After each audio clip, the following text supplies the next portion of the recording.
October 14th, 2025. Mark that date because if you're running Windows 10 on any of your industrial control systems, that's the day your security updates stop forever. This one could leave your plant vulnerable to ransomware, put you out of compliance, and potentially shut down your operations.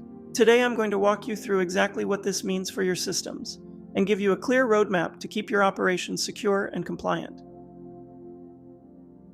Hello, I'm Alana, and in my 35 years working with industrial controls, I've been through several of these Windows updates before, and they're all challenging. But I have some advice that helps you with this one because not everybody knows about the long-term support channel, and that could be your lifeline. Now I know what some of you are thinking, if it ain't broke, don't fix it. That's served us well in OT for decades. But this time, doing nothing isn't an option. Today I'm going to walk you through exactly what this means for your systems and give you a clear roadmap to keep your operations secure and compliant. Let's start with what actually happens on October 14th, 2025. Your Windows 10 systems won't just stop working. They'll keep running exactly like they did the day before. The problem is, they become frozen in time from a security perspective. Every new vulnerability discovered after that date becomes a permanent entry point into your system. And trust me, the bad guys know this date as well as we do. They're literally waiting for it. Here's what I see happening in 3 key areas. First, cybersecurity. Without patches, every new flaw becomes a permanent weak spot. We've all heard of places hit by ransomware that encrypted their computers, their systems down for weeks. Second, compliance. Running unsupported software violates NIST SP 800-171 and most industry regulations. Failed audits, fines, and potentially losing your cyber insurance coverage, that's real money on the table. Third, operational integrity. As software and hardware vendors stop supporting Windows 10, you'll find yourself unable to upgrade critical applications or integrate new equipment. Your systems become islands, cut off from modern technology. I learned this lesson years ago. In OT, we can't just patch our way out of every problem. We need a strategic approach, and that's what I'm going to share with you. The solution isn't Windows 11 Home or Windows 11 Pro. Those consumer editions change too fast for our world. What we need is LTSC, the long-term servicing channel. LTSC is Microsoft's version of Windows designed specifically for fixed-function devices, which is exactly what most of our industrial systems are.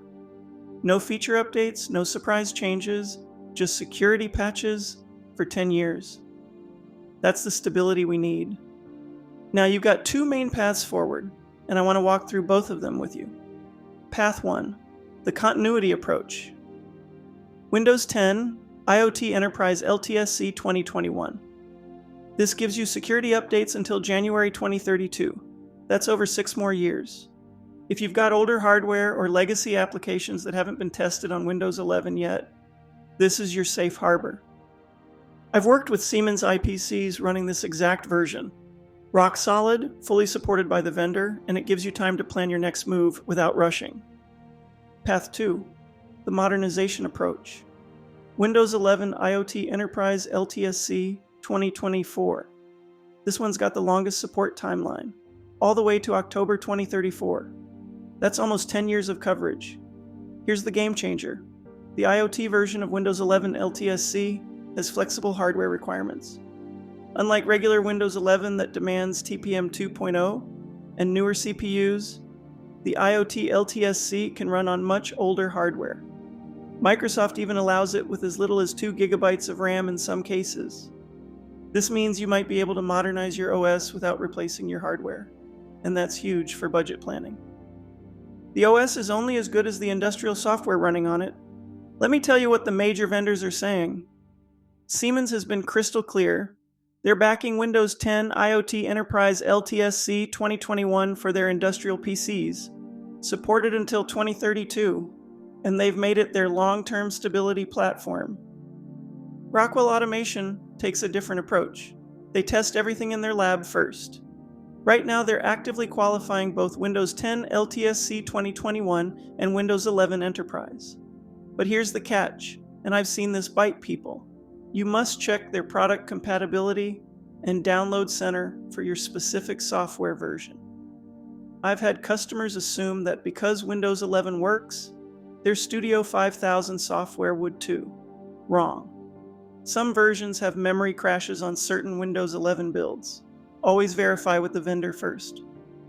Schneider Electric supports both paths, but they've got an important note in their documentation about Windows 10 LTSC being supported but not verified for some applications. That's vendor speak for it should work, but we haven't tested it extensively. Bottom line, your migration strategy needs to be vendor-led, not Microsoft-led. The question isn't what's the newest OS. It's what has your critical software vendor certified and committed to supporting. All right, let's talk execution. I've been through enough plant upgrades to know that winging it is not an option. Here's your step-by-step approach. Step 1. Complete asset inventory. You need to know every Windows 10 device in your OT network. Hardware specs, software versions, network connections, everything. You can't manage what you don't measure. Step 2. Application compatibility testing. This phase is where most projects fail. Set up a test environment that mirrors your production setup. Install your target OS and run every critical application through its paces. Don't just check if it launches. Verify all functions, performance, and communications. And keep your vendor in the loop throughout this process. Step 3. Pilot program.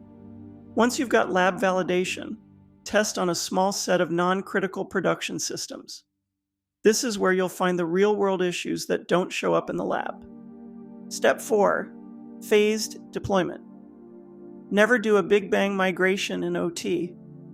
Small groups, scheduled maintenance windows, and always have a rollback plan ready.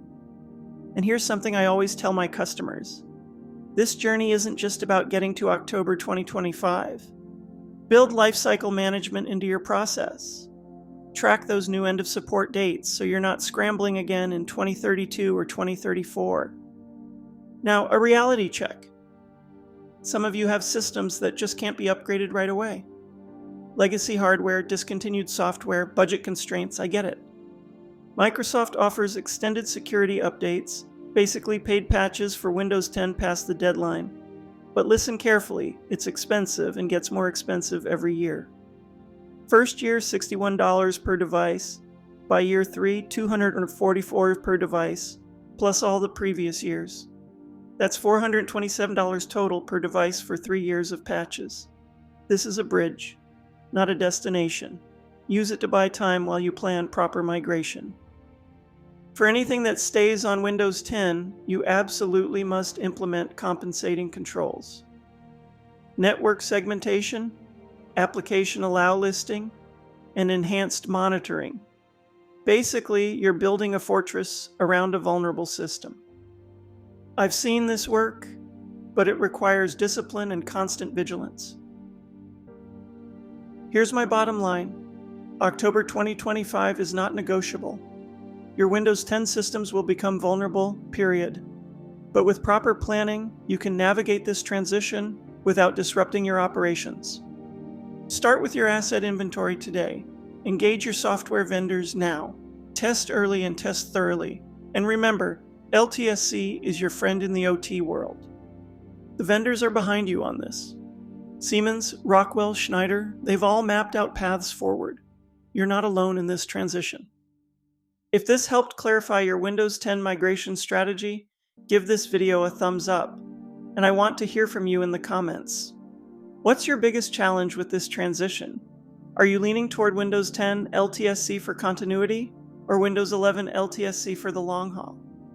Also check out an interactive page on my website about this.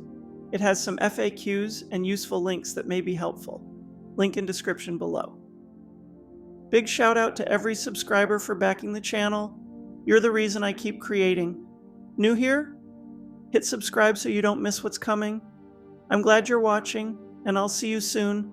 Stay safe and secure out there.